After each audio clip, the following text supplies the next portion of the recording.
it's been kind of complexity by design, and that has obfuscated the actual effectiveness of campaigns and the efficiency of spending. Evaluating actual business outcomes instead of things like conversions is important, because otherwise you end up just buying into this kind of illusion of effectiveness. We have deluded ourselves into thinking that we need to know everything about our customers before they're even our customers.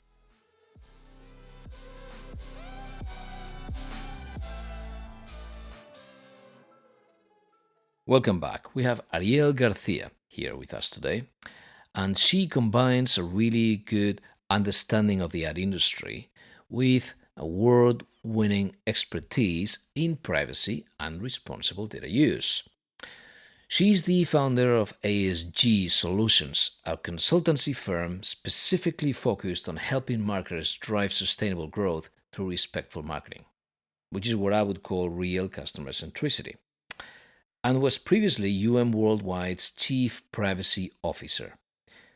UM is part of IPG Media Brands, in case you do not know, which is a giant in the advertising space.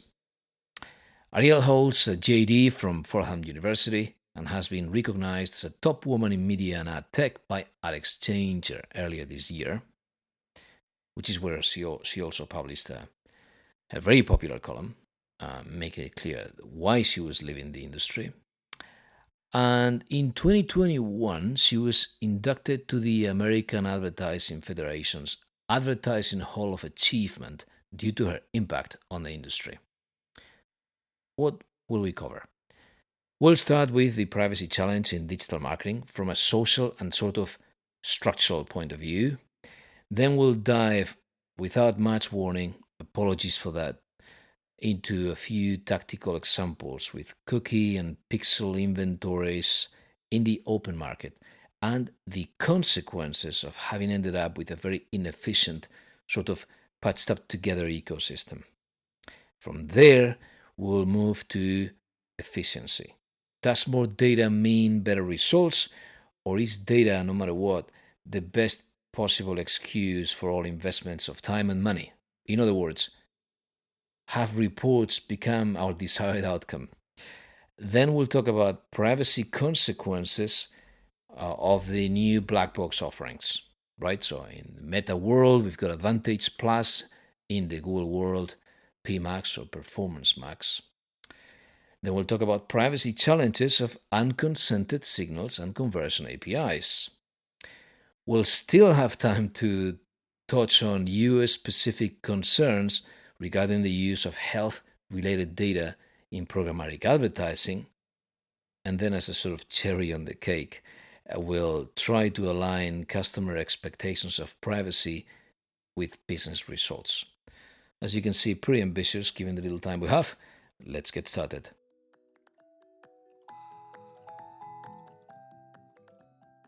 Arielle, thanks for coming. Thank you for having me. It's a pleasure. So to start somewhere, the short term, what is the first thing you would say to sort of warm up to people that say privacy is a good thing to do in the long term, but I am constrained by tomorrow's results? We've gotten to a point where marketers are paying for bad data to reach often fake people on often unsafe websites. So the short-term short-term efficiency and effectiveness argument, I just would challenge that outright. I think uniquely the way that digital advertising and the ad tech ecosystem has developed, it's been kind of complexity by design, and that has obfuscated the actual effectiveness of campaigns and the efficiency of spending, right? So that would be my first response. The other thing I would say is that all of that said, it's never too soon to start trying more durable strategies, right? So no one's saying that you have to turn off the spigot today. necessarily, right, beyond what's required by law. But for marketers that are proactively investing in building a more compelling value exchange and developing a real first-party data strategy, it's hard to understand or argue that those marketers would be at a disadvantage either in the short or the long term. Is it possible that what we have is fear? If you tell people that everything they've learned over 10 years, 15 years, 20 years, the routine to define a campaign, collect this data, put it all together, define an audience, that goes down the drain if you start questioning all of these basic assumptions, and that reinventing ourselves is just very hard. Yeah, it depends on who you're asking, right? Like, so I would say fear is certainly a factor on all sides, but the nature or the cause of that fear is very different depending where you sit in the ecosystem. So I would say that ad tech intermediaries and data brokers are fearful existentially. Some of the changes that are happening, some of the trends that we're seeing in regulation and consumer sentiment, et cetera, could be quite challenging for them to overcome and really require a true reinvention of their core business.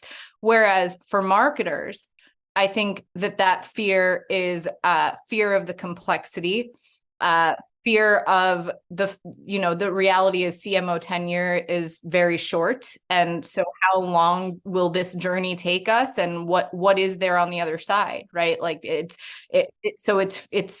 almost short-term personal career fear that is the motivating factor. So it really depends on where you sit in the ecosystem. If we put ourselves in the shoes of the marketer on the advertiser side, so there's two worlds, and both worlds have a lot of issues. You've got the open market world, and you've got the walled gardens. So if you look at the open markets, it's an easy target.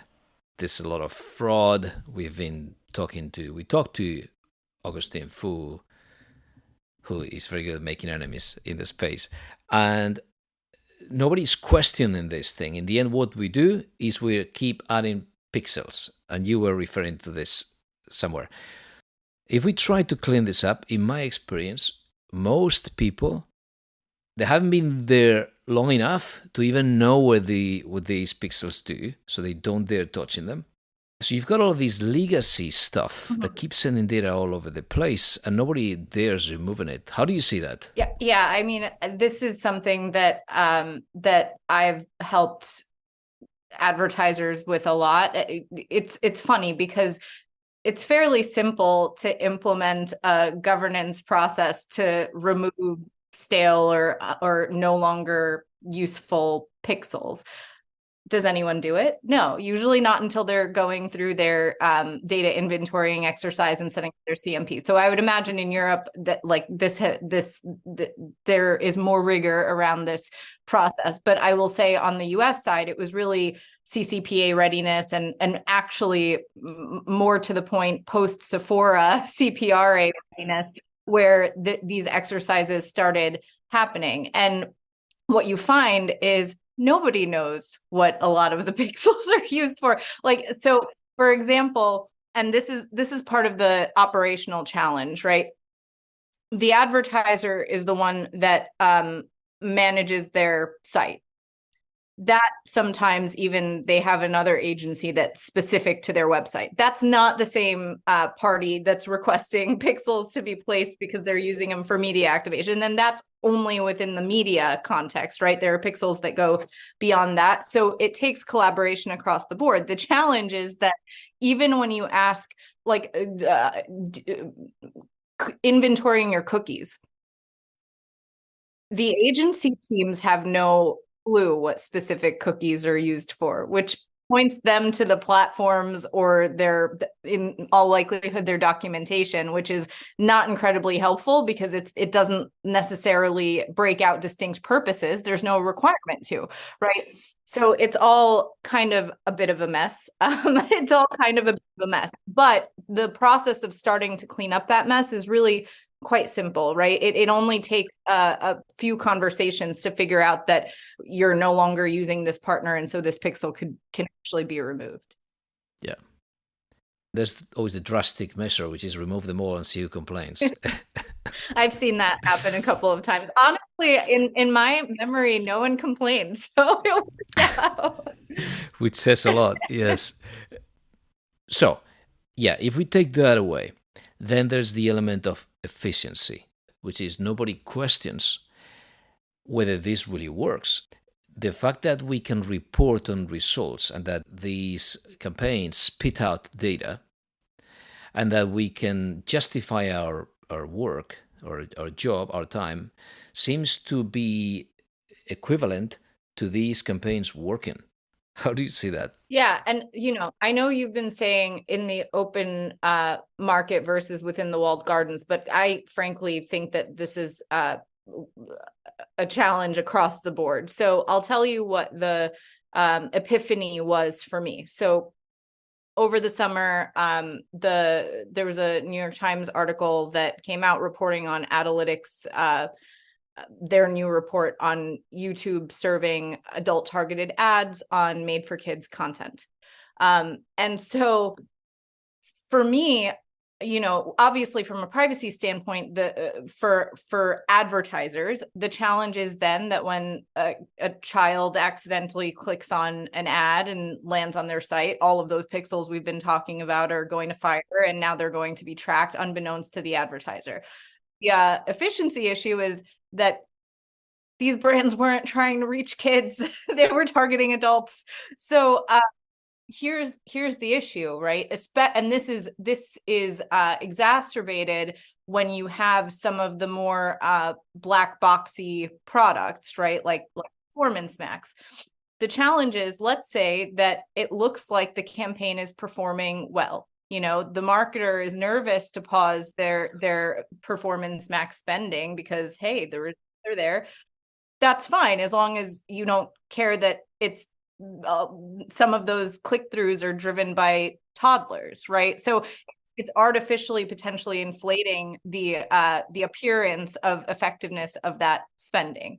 And in reality, they could be not reaching the right audience. And with that product in particular, because there's no placement reporting, they'll be none the wiser about it, right? It's why placement reporting is very important. It's why trying to ascertain whether you're actually reaching the audience you intended to reach is important. It's why evaluating actual business outcomes instead of things like conversions is important, because otherwise you end up just buying into this kind of illusion of effectiveness.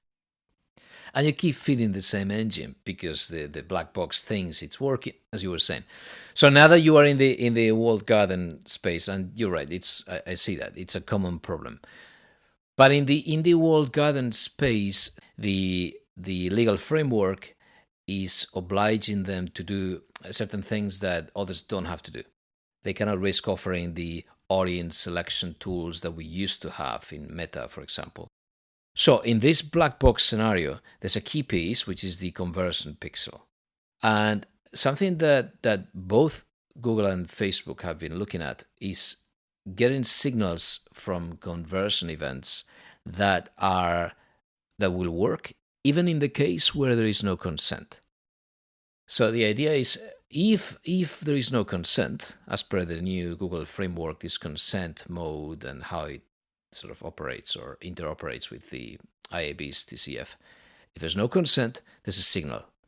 And that signal, some people may understand to be amounting to personal data. I would say, first of all, the conversions, the measurement of conversions is certainly not unique to those products. And in fact, it's optional to turn on first-party signals, which, fine.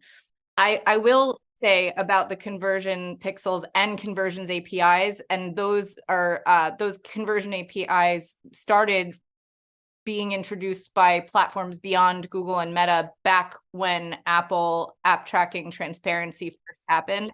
So I have strong opinions on it because I had hours and hours and hours of conversations about this. My view is that the platforms were using, especially on the API side, the platforms were relying on advertisers to continue to share data via those APIs that wasn't consented, but they were incredibly opaque about those intentions, right? So it wasn't that, like, on the one hand, for example, a platform would say that with ATT coming, you need to adopt the conversions API. But then when you would ask the question of, well, I'm confused here, how exactly does the conversions API offset the signal loss from ATT? There was nothing really compelling that could be said, because the reality was it was depending on the fact that advertisers were not considering consent to be required, or in the case of ATT, opt-in to be required. So I just have strong opinions about that. I think that it really underscores the importance of, we were talking before about the pixel mapping exercises and the like. Oftentimes, in my experience, that effort is led, at least medium and smaller advertisers, it's led by their legal team. Whereas with bigger brands, they'll have like a marketing operations team or something that partners with privacy or legal. This underscores how critical it is for marketing, media teams, like those teams, to be involved in these efforts, because it's just not tenable for someone that's, yes, everyone has a privacy lawyer by now, but not all of those privacy lawyers are ad tech experts. So it just underscores how critical the partnership is, because something like that conversions API, adopt this to mitigate signal loss argument, would only taught by someone that understands marketing in partnership with someone that understands privacy. I see that if you were to only send events, I had that debate recently, only events on conversion that were anonymous, right? So just events, and simply saying these campaigns succeeded, as long as the campaigns were not that targeted, or they had enough noise in them that you cannot map the original target audience to the event. I see there could be a way that in the EU could be, passed under some sort of legitimate interest, or even not using personal data because there's the threshold of anonymity. But the minute that you send any properties that allow the platform to deduplicate, then you're in trouble. Yeah. Yeah, and I would even take it a step further. Like, one of the discussions that I have often relates to health adjacent advertisers. I think, like, it's been, at least in the US, it's been made quite clear what the expectations are by now for HIPAA covered entities. But in the health adjacent space, it takes a quick look at the FTC GoodRx and BetterHelp orders to see that there are more considerations there, right? Like, if I'm visiting a website that relates to a medication that treats a certain condition, or if you're syndicating an audience to a platform and you're naming that audience with something like high cholesterol,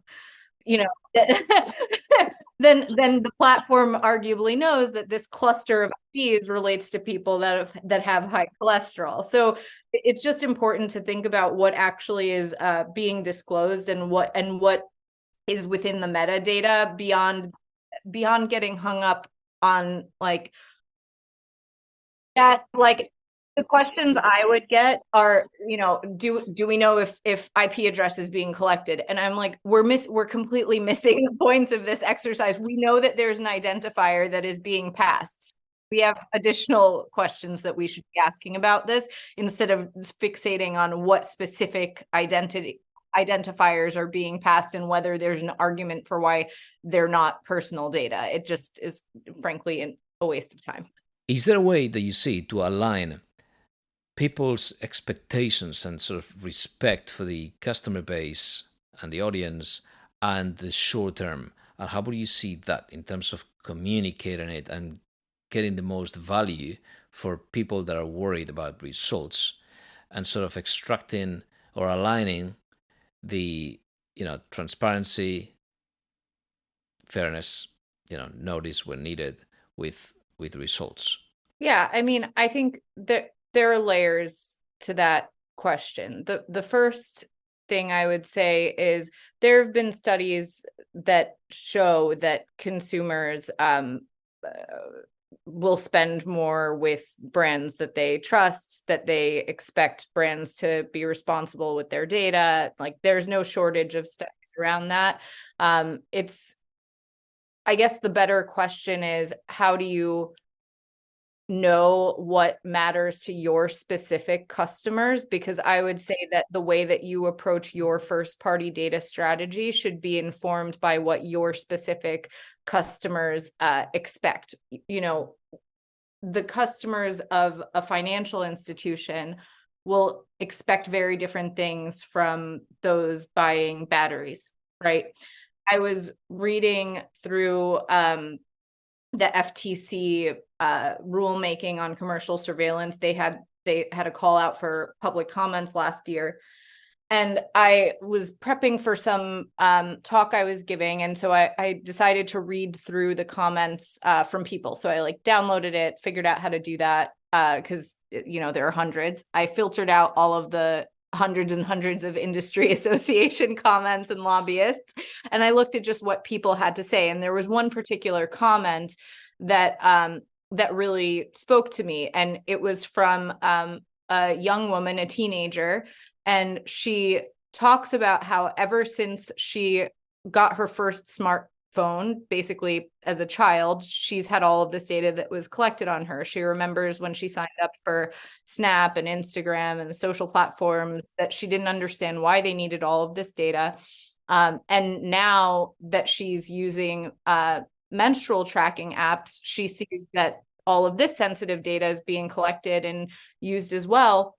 And she says, I really don't understand why they need all of this sensitive information on us. I get that they use it for advertising, but even when I click on things like I'm not interested in this, like some of the platforms have these tools, she said, I still see these ads anyway. And she ends by saying that she worries about what her life will be like as an adult, right?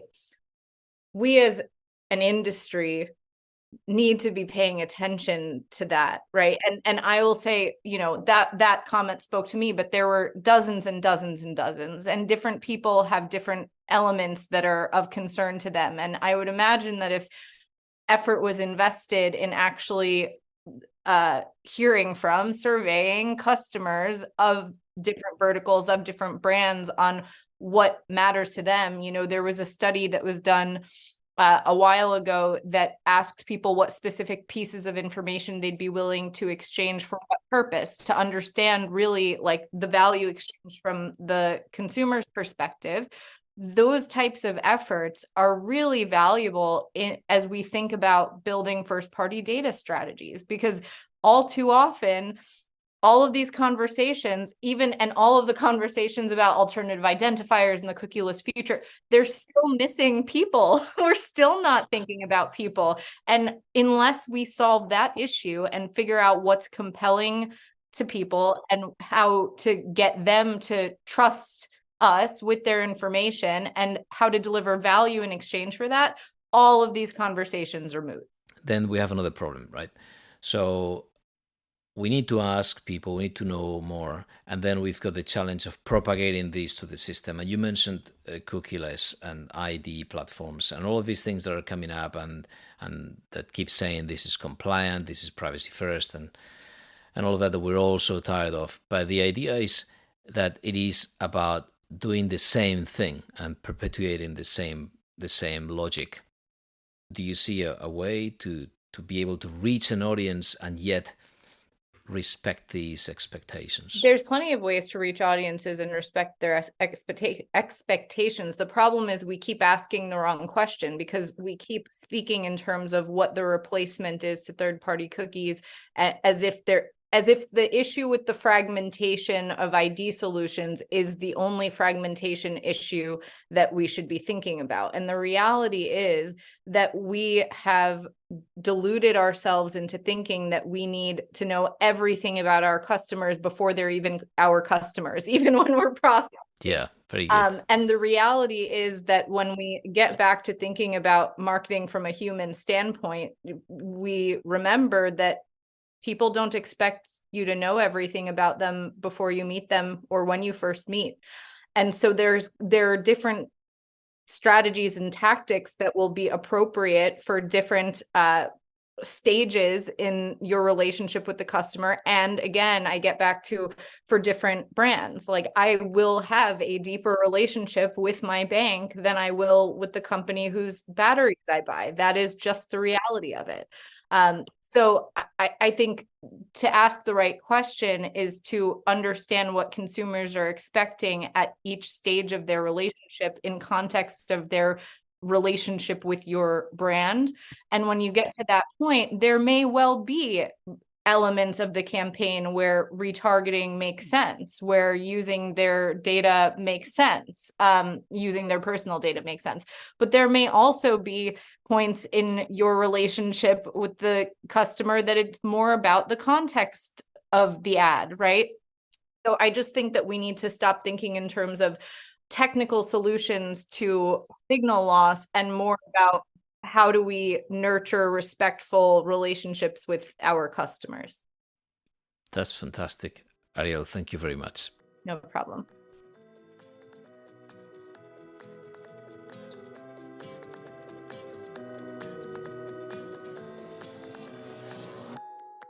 Okay, that's all for today. And you will find some episode notes and links to our social channels on mastersofprivacy.com. Thank you for listening.